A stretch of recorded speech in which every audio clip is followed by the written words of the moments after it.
नमस्कार मंडळी, पुन्हा एकदा तुमचं स्वागत आहे मनीषा ब्लॉग मध्ये. तर कसे आहात सर्वजण? मस्त ना? तर सर्वांना सर्वात आधी श्री स्वामी समर्थ. तुम्हा सर्वांचा आजचा दिवस खूप आनंदी आणि निरोगी जाओ आणि तुमची जी काही स्वप्न असो ती लवकरात लवकर पूर्ण हो, ही स्वामीचरणी प्रार्थना. तर आम्ही आलो आहोत अक्कलकोटला, स्वामीच्या मंदिरात उभे आहोत.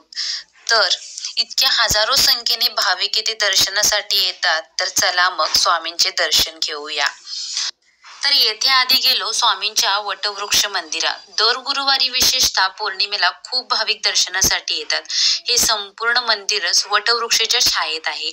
यामुळे आत गेल्यावर कितीही गर्दी असली तरी वेगळीच प्रकारची शांतता वाटते. विशेषतः स्वामी प्रकट दिनी दिवशी भाविकांची 1 ते 2 लाखापर्यंतची गर्दी असते. तर सर्वात आधी वटवृक्षाच्या छायेत असलेले स्वामी महाराजांचे दर्शन घेतले. त्यासोबत स्वामींच्या पादुका तुम्ही इथे बघू शकता. स्वामींच्या पादुकाचंही दर्शन घेतलं. तर चला तर मग आता पुढे पाहूया स्वामींचा थोडासा इतिहास. या मानवी भूतलावावरती 600 वर्ष मानवी रूप धारण करणारे श्री स्वामी समर्थ महाराज श्री केशरी वल्लभ व नरसिंह सरस्वती दत्त परंपरेनुसार तिसरे अवतार मानले जाते, जे आज आपल्या महाराष्ट्रात अक्कलकोट येथे विराजमान आहेत. आणि ज्या घरात स्वामी महाराज राहत होते ते घर अजूनही अक्कलकोटी आपल्याला पाहायला भेटते. तर तुम्ही इथे बघू शकता श्री स्वामी समर्थ महाराज परशुरामच्या अवतारमध्ये आपल्याला पाहायला भेटत आहेत. तर त्यासोबत स्वामींचे प्राचीन वस्त्र देखील इथे आहेत. असे म्हणले जाते की पंजाब राज्यातील चिलिया गावात स्वामींनी मनुष्य रूप धारण केले आणि त्यांनी कर्दळीवनी जाऊन 300 वर्ष तप केला. 300 वर्ष तप करताना त्यांच्या अंगावर वारोळ निर्माण झाले. त्या काळात एक लाकूड तोड्याने झाडे तोडताना त्याच्या खुराडीचा घाव स्वामींच्या मांडीला लागला. तर त्यामुळे स्वामींची तपश्चर्या भंग झाली व तेथून स्वामी लोककल्याणासाठी निघाले व ते कलकत्त्याला काली मातेच्या दर्शनास गेले व गंगेच्या किनारी फिरत राहिले. सगळे स्थान फिरून ते गोदावरी येऊन 1844 साली मंगळवेढ्यास आले. मंगळवेढ्यास 12 वर्ष राहिले. 1857 साली अक्कलकोटी आले. अक्कलकोटला स्वामींचे वास्तव 22 वर्ष म्हणजे समाधी काळापर्यंत.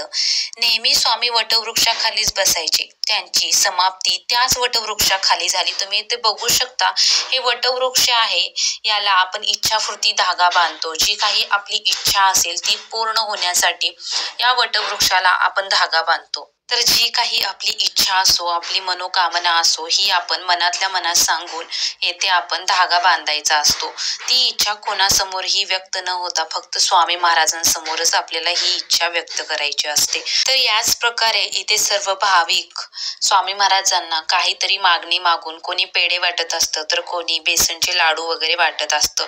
तर स्वामींचा आशीर्वाद म्हणून तुम्ही इथे बघू शकता स्वामीची प्रचिती घडलेली आहे. तर इथे आम्हाला एक वडाचं पान भेटलेलं होतं. तर आम्ही तो स्वामींचा आशीर्वाद म्हणून घरी घेऊन आलो. तर त्याच प्रकारे इथे स्वामींची प्रतिमा तुम्ही पाहू शकता. 51,000 रुद्राक्ष असलेली स्वामींची प्रतिमा इथे आपल्याला पाहायला भेटते. खूप सुंदर आणि सुबक अशी स्वामींची प्रतिमा इथे बनवण्यात आलेली आहे.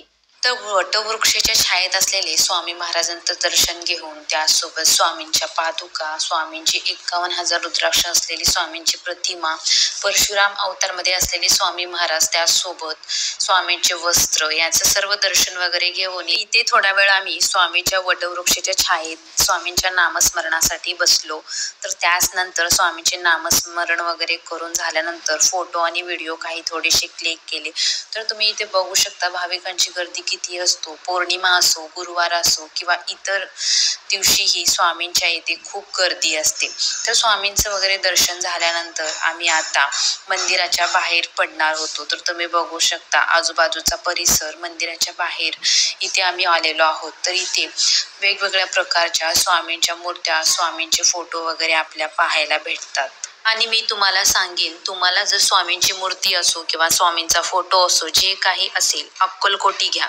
कारण इतके सुंदर फोटो आणि मूर्ती भरपूर आपल्याला व्हरायटी भेटून जातात. स्वामींचे वस्त्र व माळा, पूजेचे साहित्य तुम्हाला जेव्हा केव्हा अक्कलकोटला जाल तिथे तुम्ही घेऊ शकता. तर इथेही आम्ही एक स्वामींची फोटो घेतलेले होते. तर फोटो खूप सुंदर आणि आकर्षित होता, त्यामुळे आम्ही स्वामींचा इथे फोटो घेतला. तर बघू शकता इथे सुंदर अशा मूर्त्या आपल्याला भेटून जातात. तर तुम्हाला व्हिडिओ कसा वाटला नक्की कमेंट करून सांगा आणि व्हिडिओ आवडल्यास व्हिडिओला लाईक करा. तर सर्वांना श्री स्वामी समर्थ.